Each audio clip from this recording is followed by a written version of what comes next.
Credit cards are moving into a new discovery environment where buyers ask AI systems for the best travel rewards card, the lowest APR balance transfer offer, or the right card for a specific spending profile. The benchmark shows that AI platforms are returning curated shortlists, ranked recommendations, and summarized comparisons. That means the consideration moment can happen before a buyer reaches Google results, a comparison page, or an issuer website. Hey, I'm Mark Huntley, founder and CEO of CiteWorks Studio. At CiteWorks Studio, we study how brands show up across Google, AI answers, and the public sources buyers trust before making decisions, and how that visibility turns into credible citations, comparisons, and recommendations.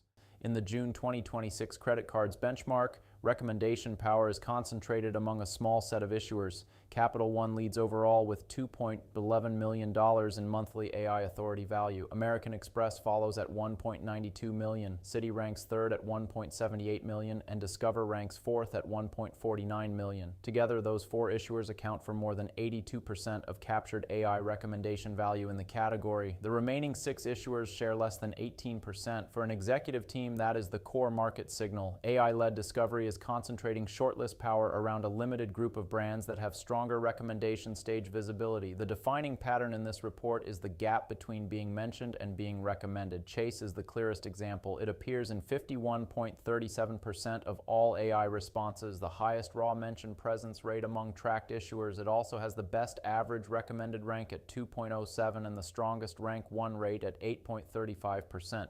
Yet Chase captures only $1.09 million in AI authority value, less than half of Capital One's total. The benchmark suggests Chase is frequently listed in AI responses without consistently earning the positive shortlist quality framing that drives recommendation credit. That distinction matters. A mention means the company appeared in an AI-generated response. A valid recommendation means the company was positively framed as a shortlist quality option. Those are different signals, and they have different commercial meaning. American Express shows how sentiment and rank quality can shape AI recommendation strength. It records the highest net sentiment score in the category at 0.4228 and the second best average recommended rank at 2.38. It also leads the consideration stage cluster called Best Bank and Top Banking Products with $1.27 million in captured modeled value.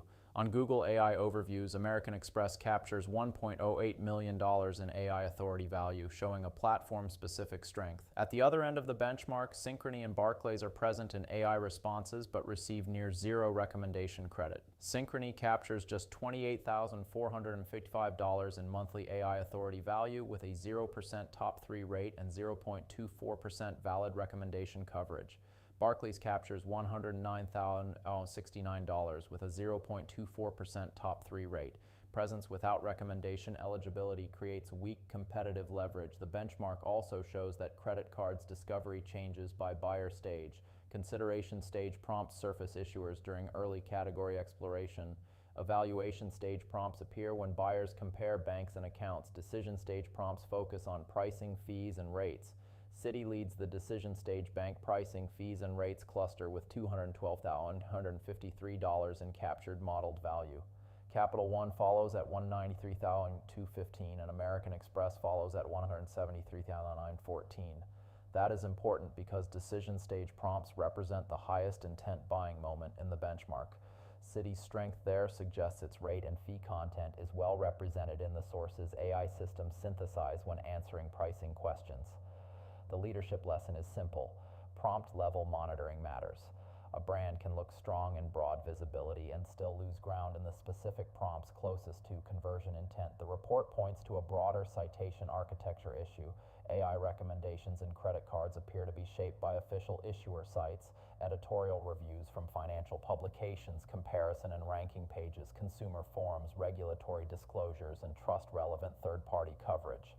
Capital One and American Express show the profile of brands with broad citation support, strong owned content, extensive comparison and review coverage, and high community discussion volume. Wells Fargo illustrates the risk side. It records the highest negative visibility rate in the category at 2.86%. In a trust-sensitive financial category, negative source signals can reduce recommendation eligibility even when the brand has meaningful presence. The public evidence layer is now a strategic asset. It determines whether AI systems can justify advancing a brand into a buyer shortlist. For executives and credit cards, the takeaway is to measure recommendation stage visibility not raw visibility alone. Track where your brand appears, where it receives valid recommendation credit, whether it reaches the top 3, which prompts create the most commercial risk, and which public sources are shaping the AI answer. Modeled benchmark value is not revenue, pipeline, or booked sales. It is a way to compare AI recommendation visibility and identify where competitive power is concentrating. The close is this: as AI-generated shortlists become a larger part of credit cards discovery, brands that build stronger citation architecture and stronger recommendation stage visibility will be better positioned to capture consideration before the buyer reaches their site.